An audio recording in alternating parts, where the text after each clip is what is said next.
تو اصل تو یہ صاف ہونا چاہیے، یہ ستھرا ہونا چاہیے۔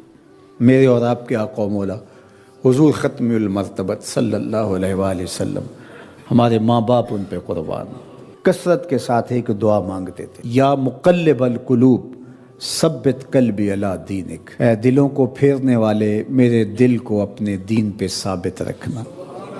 ام المومنین رضی اللہ تعالیٰ عنہ فرماتی ہیں کہ میں نے حضور علیہ السلام سے پوچھا کہ حضور اسلام لانے کے بعد بھی اس کی ضرورت ہے کہ یہ اللہ کی بارگاہ میں عرض کریں؟ تو آقا کریم نے ارشاد فرمایا کہ دل رحمان کی 2 انگلیوں کے درمیان ہے، وہ جس طرف چاہے پلٹ دے، بے نیاز ہے، تو اس لیے ہر وقت اس سے مانگنا چاہیے اللہ میرا دل سلامت رہے، دین پر قائم رہے۔ ورنہ ہم دیکھتے ہیں کتنے لوگ ہیں بظاہر اچھے ہوتے ہیں لیکن انجام بخیر نہیں ہوتا۔ انما الاعمال بالخواتیم، اعمال کا دار و مدار حسن خاتمہ پہ ہے۔ خاتمہ کیسا ہوتا ہے؟ حضرت سہل بن سعد الساعدی رضی اللہ تعالیٰ عنہ فرماتے ہیں کہ ایک غزوہ میں ایک مالدار شخص بڑی بے جگری سے لڑ رہا تھا، اس جرت سے لڑ رہا تھا کہ ہمارے دل میں آیا کہ کیا بات ہے۔ آقا کریم علیہ السلام نے دیکھا تو فرمایا جس نے اہل جہنم میں سے کسی کو دیکھنا ہوتے سے دیکھ لیا۔ بڑی حیرت ہوئی۔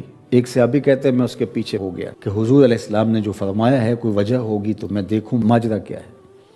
تو کہتے ہیں جب وہ لڑتے لڑتے زخمی ہو گیا تو اس نے اپنی ہی تلوار کو اپنے سینے میں یوں رکھ کر کے اپنا وزن اس اوپر ڈال دیا اور 2 کندھوں کے درمیان سے تلوار ادھر نکل گئی اور یوں خودکشی کر لی۔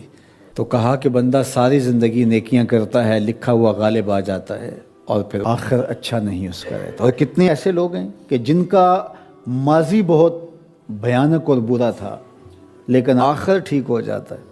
تو اس لیے ہمیشہ اللہ سے انجام بخیر کی دعا مانگو۔ یا مقلب القلوب ثبت قلبی علی دینک، اے دلوں کو پھیرنے والے ہمارے دلوں کو دین پہ ثابت رکھنا، کہیں ایسا نہ ہو کہ ہمارا انجام ٹھیک نہ ہو، انجام ہمارا ٹھیک ہونا چاہیے۔ حضرت ابی ملیکہ رضی اللہ تعالی عنہ فرماتے ہیں میں 30 اصحاب رسول سے ملاقات کی ہے، میں نے سب کو فکر مند پایا ہے انجام ٹھیک ہو جائے۔ جنہوں نے اپنی آنکھوں سے حضور کو دیکھا وہ بھی ڈر رہے ہمارا انجام ٹھیک ہو جائے۔ رنگا رنگ سہیلیاں پرن کڑے، پر پریا اس دا جانیے جس دا توڑ چڑھے۔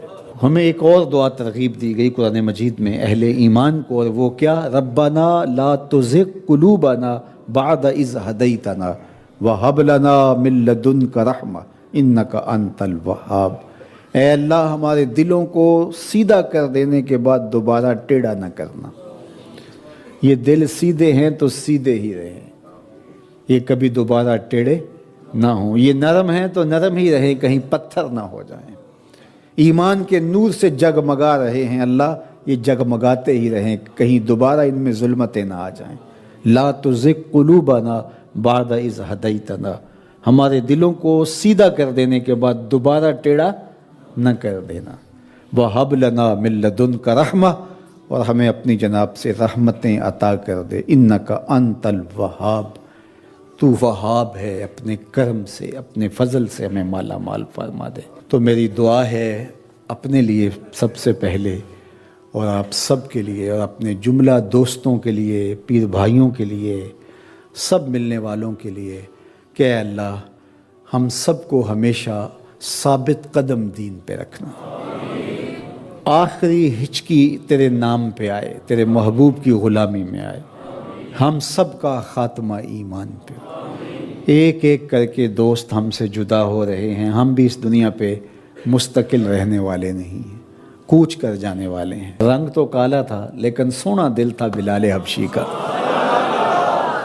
ابو لہب کا چہرہ تو چمکتا تھا، اسی لیے اس کو ابو لہب کہا گیا، انگارے کی طرح چمکتا ہوا چہرہ، لیکن اس کا دل کالا تھا۔ تو وہاں چہرے نہیں دیکھے جاتے، وہاں دل دیکھے جاتے ہیں۔ الا من اتى اللہ بقلب سلیم، وہاں دیکھا جاتا ہے قلب سلیم کے ساتھ کون آیا۔ دل کی ستھرائی، دل کی عفت، دل کی پاکیزگی۔ شیشے اتے کٹا جمیا کنداں چاڑی جاندے، شیشے اتے کٹا جمیا کنداں چاڑی جاندے، جلداں نوں اے سانپ کے رکھن ورکے پھاڑی جاندے، جلداں نوں اے سانپ کے رکھ دے ورکے پھاڑی جاندے۔